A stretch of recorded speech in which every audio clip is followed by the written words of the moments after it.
So ಇದೇ ಚಂದ್ರಶೇಖರನಾಥ ಶ್ರೀಗಳು ಕೆಲ ದಿನಗಳ ಹಿಂದೆ ಡಿಕೆ ಶಿವಕುಮಾರ್ ಅವರಿಗೆ ನೀವು ಸಿಎಂ ಪೋಸ್ಟ್ ಅನ್ನು ಬಿಟ್ಕೊಡಿ ಅಂತ ಸಿದ್ದರಾಮಯ್ಯನವರಿಗೆ ನೇರವಾಗಿ ಹೇಳಿದರು.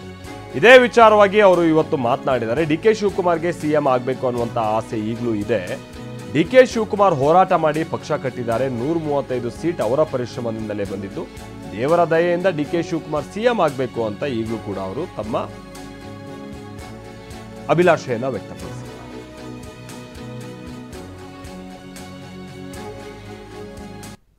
ಒಂದು ಹೇಳಿದ್ರು ಸ್ವಾಮಿ, last time D K Shivakumar CM ಆಗಬೇಕು ಅದೇನು ಈಗಲೂ ನಮ್ಮ ಮನಸ್ಸಿನಲ್ಲಿದೆ. ಯಾಕೆ ಅಂತ ಹೇಳಿದ್ರೆ ಕಾಂಗ್ರೆಸ್ ಪಕ್ಷಕ್ಕೆ ಅವರು ಚಿಕ್ಕದ್ರಿಂದ ಹೋರಾಟ ಮಾಡಿ ಪಕ್ಷ ಕಟ್ಟಿದ್ದಾರೆ. ಈಗ 135 ಸೀಟು ಅವರ ಒಂದು ಶ್ರಮದಿಂದಲೇ ಬಂದಿರ್ತಕ್ಕಂಥದ್ದು. ಆದ್ದರಿಂದ ಅವರು ಒಂದ್ಸಾರಿ ಸಿ ಎಂ ಆದರೆ ಒಳ್ಳೆಯದು. ಅವ್ರಿಗೂ ಮನಸ್ಸಿನಲ್ಲಿದೆ. ದೇವತೆಯಿಂದ ಅವರು ಸಿ ಎಂ ಆದರೆ ಒಳ್ಳೆಯದು ಅನ್ನೋ ದೃಷ್ಟಿಯಿಂದ ಅವರು ದುಡ್ಡು ಖರ್ಚು ಮಾಡಿ MLA ಗಳಿಗೆಲ್ಲ ಕೊಟ್ಟು ಮತ್ತೆ ಎಲ್ಲರಿಗೂ ಇದು ಮಾಡಿ ಪ್ರೋತ್ಸಾಹ ಮಾಡಿರೋದ್ರಿಂದ ಅವ್ರಿಗೆ ಧರ್ಮ ಕೊಡಬೇಕು ಮಕ್ಕಳು ಇಚ್ಛೆ ಮಾಡಿ ಆಸೆ ಇದೆ. ಡಿ ಕೆ ಶಿವಕುಮಾರ್ ಸಿಎಂ ಸ್ಥಾನದಲ್ಲಿ ನೋಡಕ್ ತಮ್ಮ ಭಾಳ ದಿವಸದಿಂದ ಇದೆ. ಏನು ಮಾಡೋದು,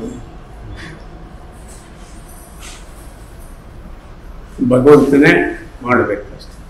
ಇದೊಂದು ಹೇಳಿದ್ರು ಸ್ವಾಮಿ, last time D K Shivakumar CM ಆಗಬೇಕು ಅದೇನು ಈಗಲೂ ನಮ್ಮ ಮನಸ್ಸಿನಲ್ಲಿದೆ. ಯಾಕೆ ಅಂತ ಹೇಳಿದ್ರೆ ಕಾಂಗ್ರೆಸ್ ಪಕ್ಷಕ್ಕೆ ಅವರು ಚಿಕ್ಕದ್ರಿಂದ ಹೋರಾಟ ಮಾಡಿ ಪಕ್ಷ ಕಟ್ಟಿದ್ದಾರೆ.